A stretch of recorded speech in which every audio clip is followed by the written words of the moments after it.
Olá pessoal, tudo bem? Bom, a nossa videoaula de hoje é currículo para iniciantes. Você que quer começar a estudar esse tema tão importante para a educação, ainda mais em tempos de Base Nacional Comum Curricular, a gente fala tanto em currículo, afinal, o que é currículo?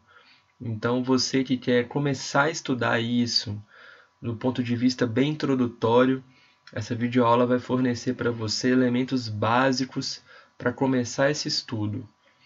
A gente, na educação hoje, tem no currículo um elemento central, não só pela Base Nacional Comum Curricular, mas o dia a dia de um professor, de um coordenador, o currículo perpassa por esse cotidiano o tempo todo. Então, vamos começar a entender um pouquinho do ponto de vista mais conceitual, introdutório, o que é currículo? Bom, a primeira pergunta que se faz presente é essa, afinal, o que é currículo? Só que responder isso não é simples. Perguntar é tranquilo, mas responder o que é currículo em uma frase, fechar um significado para currículo, não é uma tarefa fácil. Então a gente tem que ir degrau por degrau e primeiro a gente tem que partir de uma premissa. Currículo é sempre um processo de seleção. É sempre um processo de escolha. A gente não pode abrir mão dessa premissa para a gente entender seleção de que e escolha do que, não é mesmo? Mas antes da gente responder essa pergunta, a gente tem que marcar esse conceito. O currículo é sempre um processo de seleção de alguma coisa e de escolha de alguma coisa. Que coisa é essa? Você já adivinhou? Bom, os conhecimentos é um processo de seleção e de escolha de conhecimentos que devem ser ensinados na escola. Evidente que quando a gente fala assim, é um processo de seleção de conhecimentos, parece simples fechar o sentido nessa frase, só que por detrás dessa frase, o processo de seleção de conhecimentos, a gente tem uma série de dimensões muito complexas que perpassam pelo estudo do currículo. Então, vamos tentar enfrentar um pouco essas questões. Bom, a questão central que serve como pano de fundo para qualquer teoria de currículo é essa pergunta: o que os nossos alunos devem saber? Qual conhecimento deve ser ensinado? Repara que é a mesma pergunta, só que feita de uma maneira diferente. Quando a gente reflete o que os nossos alunos devem saber, a gente está refletindo qual conhecimento deve ser ensinado, transmitido, dialogado, construído nas escolas. Você que é professor de matemática, português, história, você que está no infantil, no ensino médio, de certa forma a gente tem sempre essa pergunta para fazer. O que meu aluno de fato tem que aprender? Quais são as aprendizagens essenciais para o meu aluno? Eu tenho que dar todo o conteúdo? Bom, não dá. Então, o que eu vou escolher e o que eu vou excluir? Então, sempre que a gente pensar nessa questão do que o aluno tem que aprender, a gente vai cair na questão da escolha. Por isso que currículo envolve sempre uma escolha. Aí a gente tem que começar a se perguntar, se é uma escolha de quem? Nós, professores, a gente está submetido a orientações curriculares, diretrizes, legislação educacional, o projeto pedagógico da escola, livro didático, mas a gente também tem a nossa dimensão da escolha que a gente faz baseado na visão de educação que a gente tem e na escola que a gente está. Então vocês vão perceber que é uma dimensão complexa, porque se por um lado a gente está imbuído de uma série de normativas, por outro, a gente tem também que pensar nas nossas escolhas de como que a gente vai operar com esses conhecimentos. Então vamos continuar subindo degrau por degrau. Quando a gente pergunta o que os alunos devem saber, essa pergunta carrega embutida uma outra questão, que é o que os alunos devem ser. Sempre que a gente se perguntar isso, qual conhecimento que eu vou transmitir, de certa maneira você está pensando também que tipo de aluno você quer formar. né? Que perfis de estudantes a gente quer contribuir para formar para essa sociedade.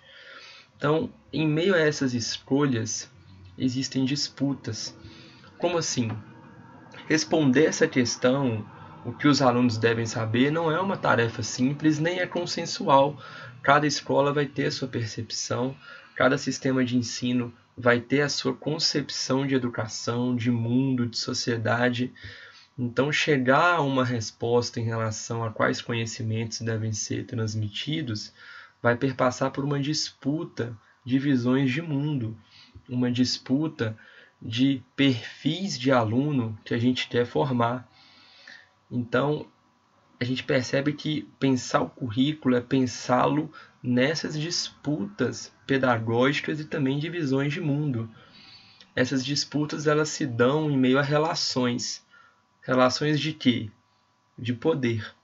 Então, o currículo ele opera o tempo todo com essas dimensões da escolha, das visões de mundo, dos conhecimentos que a gente quer transmitir e quer excluir, e isso tudo se dá dentro de uma relação de poder que não é consensual.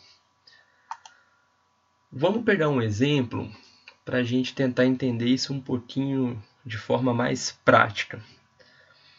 Vocês reparem que tem duas escolas aqui com o mesmo conteúdo, Corpo Humano, Ciências, 5º ano do ensino fundamental. Eu peguei a escola A, a escola B, são escolas fictícias. A gente tem aqui os conteúdos das duas escolas dentro do corpo humano. Vamos pensar a escola A. A escola A, ela fez determinadas escolhas dentro do corpo humano. Funções dos órgãos do corpo humano, conceito de ossos e músculos, corpo humano como um sistema, importância do cuidado com o nosso corpo. A escola B, dentro de um conteúdo que é o mesmo, corpo humano, fez outras escolhas. Os vários corpos dos humanos, olha como é que já muda. Os corpos que sentem fome, os corpos que trabalham, o que é um corpo, conhecendo o meu corpo, os animais têm corpo. Essa comparação das duas escolas nos permite refletir que dentro de um mesmo tema, visões de mundo muito diferentes foram apresentadas. Ou seja, essas escolas elas fizeram escolhas muito diferentes, porque elas têm percepções pedagógicas muito diferentes, porque elas lidam com conhecimento de forma diferente, porque elas querem pensar alunos diferentes. Isso é o currículo. O currículo ele lida com essas escolhas porque ele está jogando o tempo todo com diferentes concepções de mundo que a escola e que o professor tem. Então a gente repara que esses dois planejamentos eles nos revelam formas diferentes de pensar o próprio currículo, mesmo que o conteúdo seja o mesmo. Vamos imaginar que os professores e os diretores que trabalham nessas escolas, eles têm percepção de mundo diferentes. Isso fica evidente na maneira como os conhecimentos foram colocados aqui. Então a gente tem a seguinte estrutura. Ao selecionar determinados conhecimentos, a gente seleciona também determinadas culturas, formas de ver o mundo. Se a gente voltar no exemplo das escolas, a A e a B elas têm maneiras diferentes de ver o mundo. Elas enxergam o mundo de forma diferente, então elas fazem escolhas diferentes, elas pensam os alunos de maneira diferente. Não é possível selecionar tudo para ser transmitido, então sempre haverá uma seleção. Então sempre haverá uma exclusão, porque quando a gente seleciona, a gente também exclui. Não cabe tudo, né? São nessas relações de escolhas que o currículo se desenvolve nas relações de poder. Então, é complexo. O tema do currículo é um tema complexo, porque ele joga o tempo todo com essas três dimensões: o conhecimento, a cultura e o poder. A gente está imerso nisso, ainda que a gente não perceba quando a gente pensa o currículo. É inevitável e é importante a gente se debruçar sobre isso para entender as normativas, para entender as orientações curriculares, para entender o currículo dos livros didáticos e para entender também as nossas escolhas. Então, essa primeira videoaula para a gente pensar o currículo teve esse objetivo, conhecer um pouco os fundamentos pedagógicos desse tema tão importante. Muito obrigado e até a próxima!